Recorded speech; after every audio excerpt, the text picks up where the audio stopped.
Fl-istorja tal-umanità l-arti u s-sagru kemm il-darba mxew id fit. Sa mill-qedem l-aktar forom popolari ta' arti sagra kienu il-pittura u l-iskultura.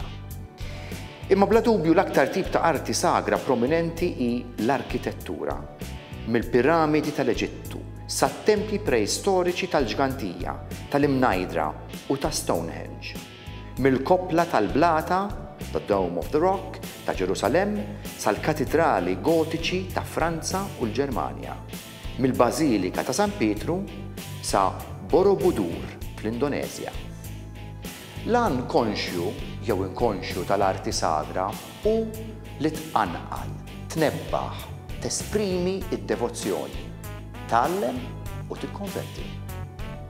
Li tirrakkonta ġrajiet divini permezz tal-ġebla, tal-mużajk, tal-pittura, tal-vetrati, jiġifieri l-stained glass u l-bqija.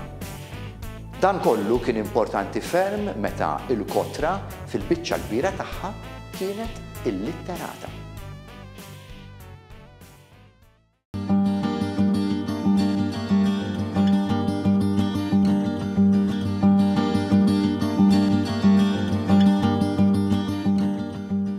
Peter Paul Chantar, grazzi tal-ħin biex nitkellmu fuq Anton Agius u x-xogħol tiegħu. X'tajli fuq Anton Agius u x-xogħlijiet tiegħu? Dom snin twal ħabib personali ta' Anton Agius. U jiena dejjem kont ngħidlu Anton ismek ma jmut qatt. Kont qed nirreferi għall-monumenti tiegħu għax naturalment Anton għandu diversi monumenti imdawrin fil-gżejjer tagħna. Mhux biss fuq il-monumenti, anke wkoll fuq materjali oħra. Imma meta kont ngħidlu Anton ismek ma jmut qatt kien jieħu pjaċir għax kulħadd huwa uman. Però mbagħad għax kont ngħidlu wkoll għax il-monumenti huma xhieda tal-abbiltà artistika tiegħu. U hemmhekk kien jisserja. Kont ngħidlu għaliex Anton, jgħidli għax jien ma nixtieqx li ismi jkun marbut mal-monumenti, għalli jiena ismi tkun marbut ma dak li hemm mitfun taħt il-ħamrija, l-eruq, għalli hemmhekk sawwart qalbi, għalli hemmhekk kienet il-kreattività tiegħi, hemmhekk kont artist minn eruq ta' siġra moħbija taħt il-ħamrija intihom il-ħajja. U fil-fatt tant xtaqa dan Anton li kien irregala diversi xogħlijiet minn daw tal-eruq tas-siġra Maltija lill-Mużew tal-Katedral biex ismu jkun marbut ma' dawn l-eruq tas-siġra Maltija. Ċertament naħseb illum il-ġurnata ma tantx għandu għażla ma xiex ikun marbut ġifieri monumenti żgur se jibqa' marruf għalihom, però jien li dħaltu qed nara dan ix-xogħol għall-ewwel darba ikolli nammetti li hija kważi esperjenza spiritwali kif tarhom. L-ispiritwalità artistika tiegħu għax hu kien iħobb ħafna n-natura. Immaġina dan l-eruq minn fejn ġie żgur minn ġa siġra taħt l-art moħbija u jien kont ngħidlu Anton kif sa ssib tast ta' dan ix-xogħol. L-ewwel ħaġa dawn li qed tara dan l-eruq tas-siġra Maltija ġew minn mitjar meta għamlu l-mitjar f'Ħalluqa. Hemmhekk kien hemm xi ħadd qallu Anton ara x'tista' tagħmel b'dak l-eruq sbieħ, l-eruq tas-siġra. U mara Anton kien hemm ħafna għażel xi ftit minnhom u niftakar ġabhom fl-istudju tiegħu. U jien kont għatlu Anton, sa tara minnhom dawk, għalli issa naraw. U jibda ineħħi l-ħamrija ħażina li għandu. U mbagħad jibda jdur magħha, ineħħi l-eruq ħżiena. U għadek jattara xi ħaġa Anton għalli s'issa xejn u jiddawwara min-naħa l-oħra u jibda jiskorbita. U jgħidli ara hawnhekk qiegħed nara ras, hawnhekk qiegħed nara xi ħaġa u jagħmel din għall-maravilja. jagħmel din għal-meravilja. Kien hemm ħafna gabellotti li ġibulu l-eru tas-siġra u Anton kien jesprimi ruħu kollha ma' dina x-xogħol, ma' dan x-xogħol tal-eru tas-siġra Maltija, għax hemm kienet qalbu, kien jgħidli hemm jgħid nikkrea xi ħaġa jiena. Għalli il-monumenti, all right, il-monumenti għalli namel il-figura, għalli intija l-karattru, l-figura, x'kien jistudja l-karattru, għax biex jagħmel il-monument ta' persuna, jistudja u jara x'inhu l-karattru, u f'din l-iskultura tiegħu joħroġ il-fattizzi u l-istorja kollha marbuta ma' dan il-monument. Però ma' dan Anton dejjem xtaq l-eru tas-siġra Maltija hemm ikun jagħti jikkrea xi ħaġa. U kunna taħat konna nintaqaw wara qudiesa ta' 8 u konna morru l-ġnien Howard. U hemmhekk kien jara dawk is-siġar kbar, goffi, jgħidli jara n-natura di, liema artist se jagħmilha din is-siġra. Jgħidli min jaf x'hemm moħħbi taħt dik is-siġra. Għatlu fidejk irid ikun għalli laqilhom.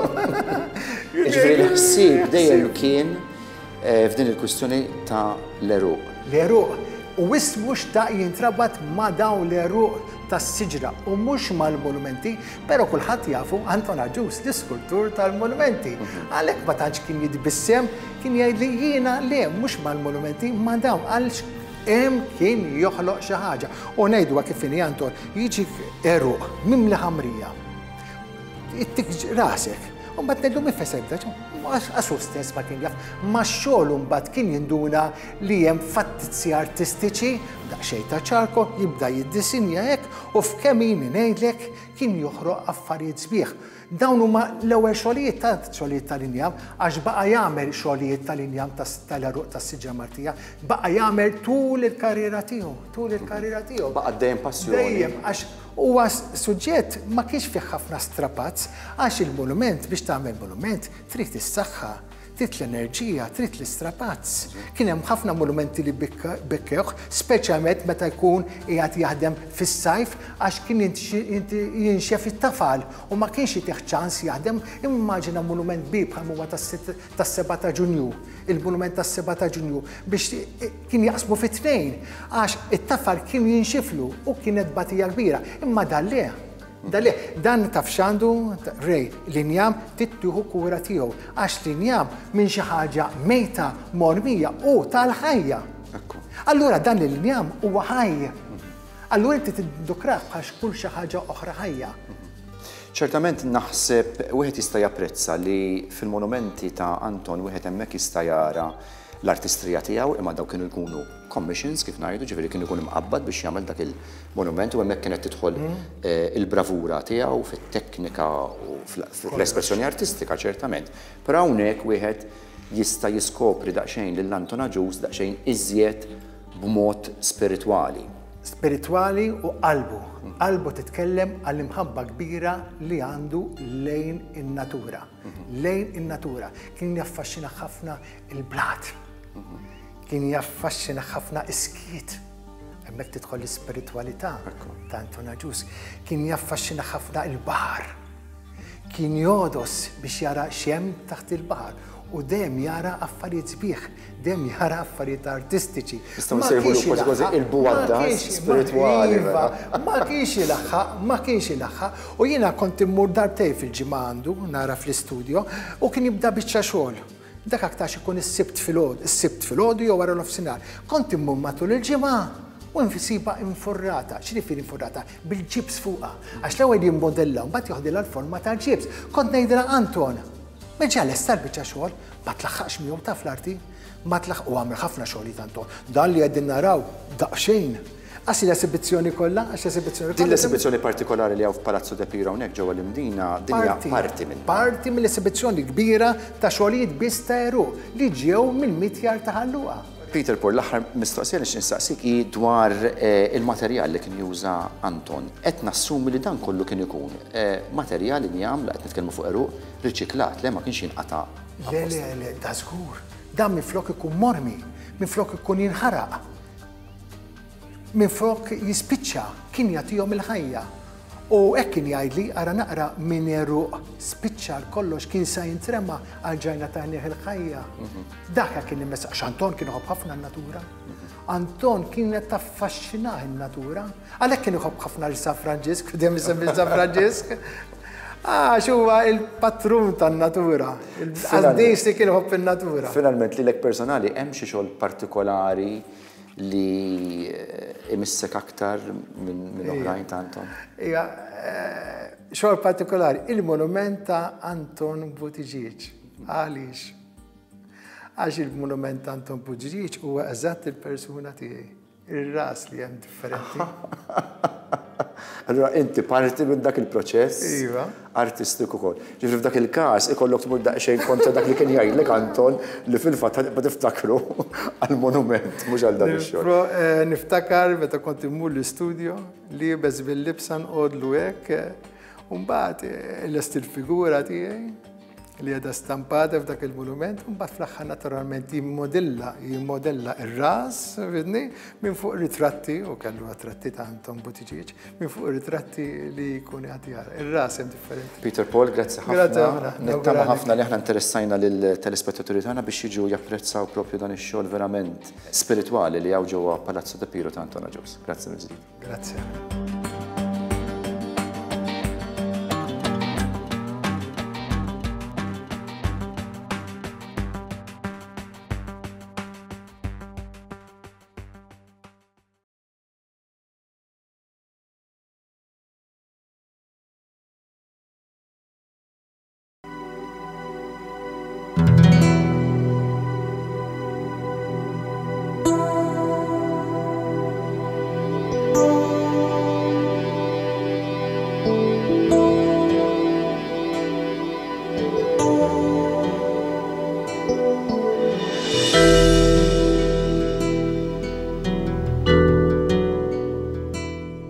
Il-kult tar-relikwi imur lura ħafna fi żmien, jiġifieri illi l-ewwel dokumentazzjoni tmur lura għal bidu tal-ewwel seklu tal-Kristjaneżmu u l-ewwel referenza hija il-martirju ta' San Polikarpu Isqof ta' Żmirna, fejn wara li dan ġie martirizzat l-insara marru u ġabru l-fdalijiet tal-ġisem tiegħu maħruq.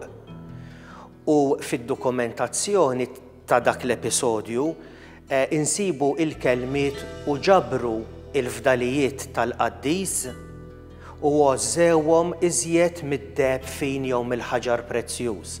Mela dawk il-fdalijiet li għalina huma biex ngħidu hekk xi ħaġa li tarmija għax huma oġġetti ġisem maħruq jew whatever, huma għożżewhom bħala xi ħaġa għażiża għax hija l-ġisem, il-fdalijiet tal-ġisem martirizzat tal-qaddis Isqof f'dan il-każ. Minn dak iż-żmien il-qudiem qatt ma waqfet l-evoluzzjoni tal-kult u l-venerazzjoni tar-relikwi tal-qaddisin. Mal-medda tas-sekli, speċjalment wara l-editt ta' Milan fit-313 meta l-insara mbagħad kellhom il-freedom of expression, kellhom il-libertà, allura il-kult evolva b'mod illi dawn ir-relikwi bdew jiġu venerati jew fil-post tad-difna, fiċ-ċimiterju jew fil-katakombi u iżjed wara mbagħad bdew jiġu translati, jiġifieri jinqalgħu u jittieħdu ġol-belt fil-knejjes u fil-bażiliċi biex hemmhekk naturalment ikun hemm il-kult tal-venerazzjoni.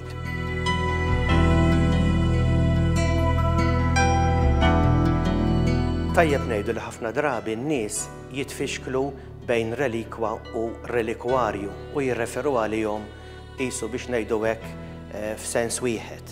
Għalkemm huma relatati ma' xulxin. Il-kelma relikwa ġejja mill-Latin relinquere li tħalli warajk. Kienet tintuża fil-lingwa Latina klassika biex tirreferi għal fdalijiet maħruqa tal-iċsma li kienu jmutu, dik li jgħidu la kremazzjoni, cremation. Mentri mbagħad fil-era palo-kristjana, fil-bidu tal-Kristjaneżmu, meta ovvjament kellek il-fatt tal-persekuzzjoni u allura il-martirju tal-insara, il-fdalijiet li kien jibqa' wara li dawn kienu jiġu maqtula dew jissejħu wkoll relikwi, dak li fadal. Issa il-kelma relikwarju hija il-kontenitur li fih jitpoġġew il-fdalijiet. Mela għandek żewġ oġġetti relatati ma' xulxin. Waħda turi t-teżor tal-fidi, il-biċċa fdal għadma jew drab tal-qaddis, mentri il-relikwarju li huwa teżor kif taqbad tgħid fil-materja tiegħu bħala fidda jew bħala deb jew bħala xogħol artistiku, imżewġin flimkien għandek it-teżor tal-fidi u t-teżor biex ngħidu hekk tad-dinja flimkien illi waħda qiegħda tikkonserva lill-oħra.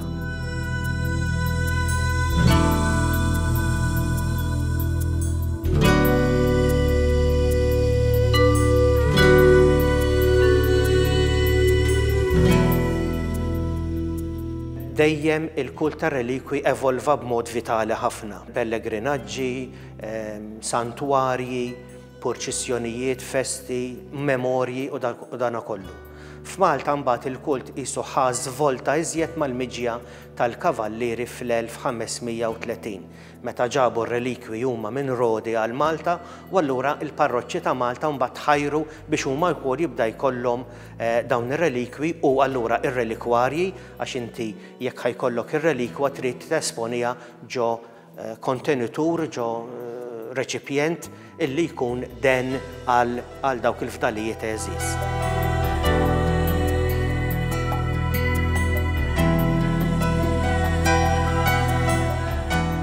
Fl-epoka barokka, illi huwa il-perjodu li fih għamilt ir-riċerka tiegħi għad-dottorat fuq dan is-suġġett ta' relikwi u relikwarji, insibu 21 tip differenti ta' relikwarji fid-djoċesi Maltija, fil-parroċċi, fil-knejjes, fil-konventi, monasteri u kappelli privati. Issa dawn it-tipoloġiji ivarjaw minn pendenti għal busti, relikwarju, għal relikwarji arkitettoniċi, relikwarji kruċiformi, dawk li jgħidulhom stauroteke, stauros hija salib bil-Grik u teke hija daħla fejn tqiegħed jiġifieri. Allura relikwarju li jkun fih fdalijiet tal-verolinju jew tas-salib jew anka ta' relikwi tal-Passjoni ta' Kristu jgħidulhom stauroteka, il-kelma teknika biex wieħed jitgħallem. Għandna lanterni, niċeċ relikwarji, urni, drieħ, għandna asperġes u relikwarju fl-istess ħin u oħrajn, jiġifieri dawna biex nuru illi t-tipoloġiji ivarjaw anka fl-għamla minn barra fil-manifattura u fil-materjal ivarja minn ħafna materjali differenti, ħadma differenti, stili differenti, għax kienu jkunu minn artisti jew artiġjani varji f'Malta barokka.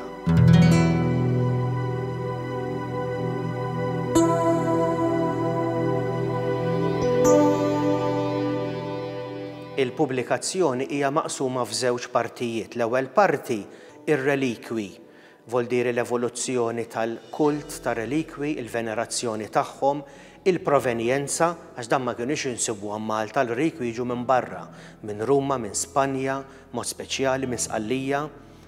Imbagħad għandek it-tranżolazzjonijiet tar-relikwi, kif meta kienu jiġu Malta kienu jsiru festi mill-aqwa, festi ta' żmien is-Settecento bil-banet bin-nar, bl-illuminazzjoni u kull villaġġ u kull belt kien ikollha il-karatteristika tagħha.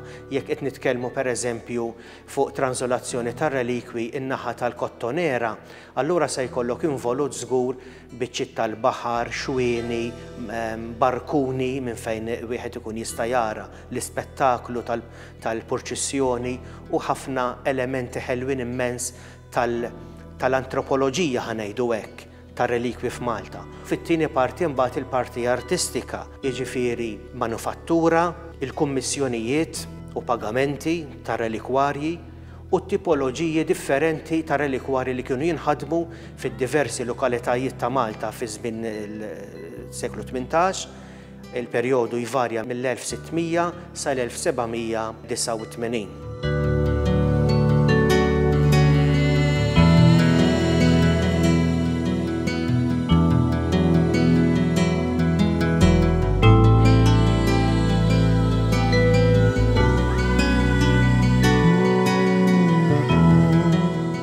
forsi għal ħafna nies jista' jkun li r-relikwi jitqiesu b'ċertu dubju, imma veru, imma folozz u ħafna domandi bħal dawn.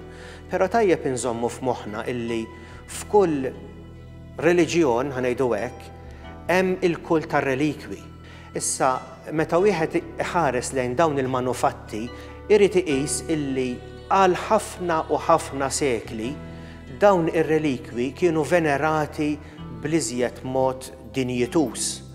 U min jaf kemm nies fl-iżjed momenti diffiċli fil-mart tagħhom mingħajr riżorsi ta' xejn, mingħajr flus biex jitfejqu jew imorru l-isptar, fl-iżjed momenti traġiċi ta' terremoti, ta' nixfa kbira, irrikorrew b'dik il-fidi lejn dawn ir-relikwi tal-qaddisin bħala mezz ta' interċessjoni bejn Alla u l-bniedem. Mela il-fatt illi għal tant snin u għal bosta sekli dawn ir-relikwi ħolqu dan il-comfort, dan il-faraġġ għal tant u tant nies, anke l-bniedem illi ma jaf x'inhuma jew ma jimpressjonawx, irid iqishom bir-rispett u bid-dinjità wkoll. Għalhekk l-iskop ta' din il-wirja li fiha dawn il-tipoloġiji differenti ta' relikwarji fid-djoċesi Maltija fl-epoka barokka iridu jitħarsu wkoll mhux biss mill-art artistiku imma anke mill-art antropoloġiku jew sagru ta' kif dawna mal-medda tas-sekli sal-ġurnata tal-lum għadu jkollna translazzjoni ta' relikwi f'kull festa ta' raħal u ta' kull belt. Isiru anke fil-purċissjonijiet l-istatwa titolari dejjem tkun akkompanjata minn relikwija li tikkorrispondi mal-festa partikolari.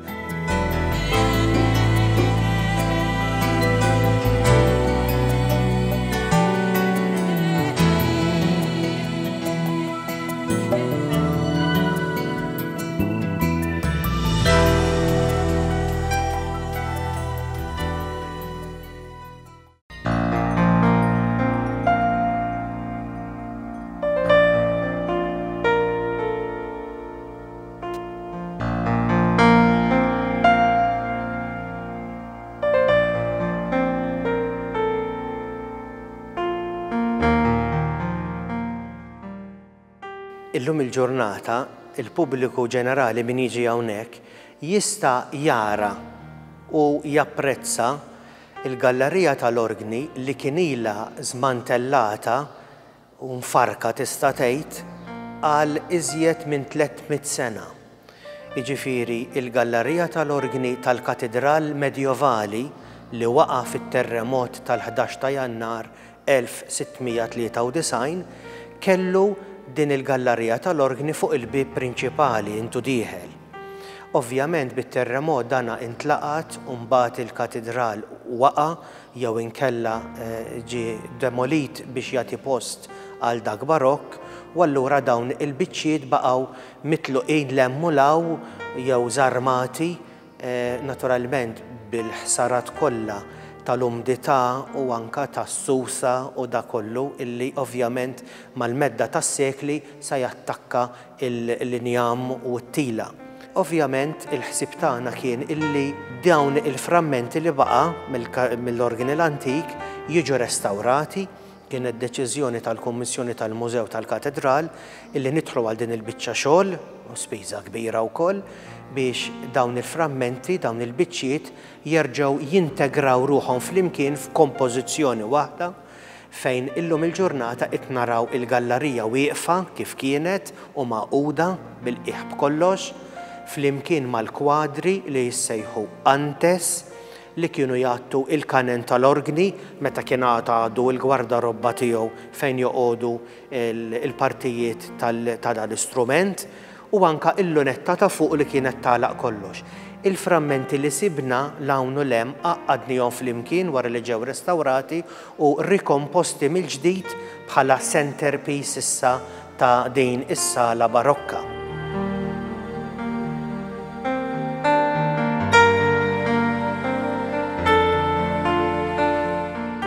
Din il-gallerija hija xogħol manjerista ta' artist sqalli fil-fatt simili ta' din il-gallerija tal-orgni nsibu wkoll fil-diversi knejjes ta' Sqallija. Waslet Malta dokumentata li kienet qiegħda hawnhekk fl-1602 U x-xogħol tagħha din il-gallerija ma jidhirlix li hawn xogħol ieħor simili tagħha f'Malta fejn fiha dawn il-motivi pjuttost rinaxxementali, dawk li jissejħu grotteski. Min-naħa minnhom naraw il-kerubini u anka motivi arabeski ta' weraq u skrolli. Imbagħad naraw ukoll fil-kolonni tal-Banavostri dawk il-maskaruni. Motiv ieħor huwa dik li tissejjaħ il-Greek key, motiv ta' dekorazzjoni Griega fuq il-parti t'isfel, però jippredominaw imbagħad fil-faċċata tliet niċeċ li huma komplementati b'żewġ karjatidi, kull naħa karjatide hija forma ta' nofsa mara u nofsa skultura, isa kolonna. U f'dawn in-niċeċ fil-parti ċentrali naraw skultura ta' San Pawl bil-ktieb f'idejh, imbagħad ġoniċċa oħra naraw l-episodju mill-Atti tal-Apostli li qed juri il-konverżjoni ta' San Pawl. Nibqgħu dejjem fuq il-faċċata tal-gallerija, f'niċċa oħra naraw l-episodju tal-laqa ta' San Pietru u San Pawl. Issa il-kompożizzjoni kollha imbagħad hija komplementata minn panewijiet illi kienu jgħalqu il-gwardarobba li fija kien hemm il-pajpijiet ta' dall-organi. Għalkemm qed naraw 4 panewijiet, meta wieħed kien ħares lejhom oriġinarjament kien jara 2. Mill-faċċata meta l-gwardarobba kienet tkun magħluqa kien jara lil San Pietru u lil San Pawl, meta mbagħad tinfetaħ toħroġ il-Nunzjata, l-Anġlu u l-Madonna qiegħda tirċievi il-messaġġ bħala dik li kellha tkun il-koredentriċi tal-pjan tas-salvazzjoni. Il-kompożizzjoni kollha tiġi inkurunata bil-lunetta. Din il-lunetta li qiegħda fuq nett turi l-arma tal-isqof illi f'dan il-każ kienet titħalla vojta u tintela skont l-isqof tal-perjodu. U din l-arma hija imżejna b'żewġ anġli partikolari ħafna. Għandek anġlu bil-ġwienaħ fil-parti ta' fuq u jispiċċa fi skorpjun fin-naħa ta' isfel. Dawn huma figuri mitoloġiċi, dekorattivi li ħafna minnhom kienu ispirati mill-arti li tissejjaħ grotteska li kienet arti popolari ħafna fir-Rinaxximent meta bdew jiġu skoperti ir-reperti arkeoloġiċi Rumani. Meta kienu jinżlu l-artisti jifqgħu is-saqaf u jinżlu f'dawn ir-reperti kienu jgħidulhom grotte, erin. Allura minn hemm ġiet il-kelma grotteski għax kienu jgħidulhom le grotte li kienu xejn ħlief vilel Rumani affreskati u għadhom midfunin taħt l-art.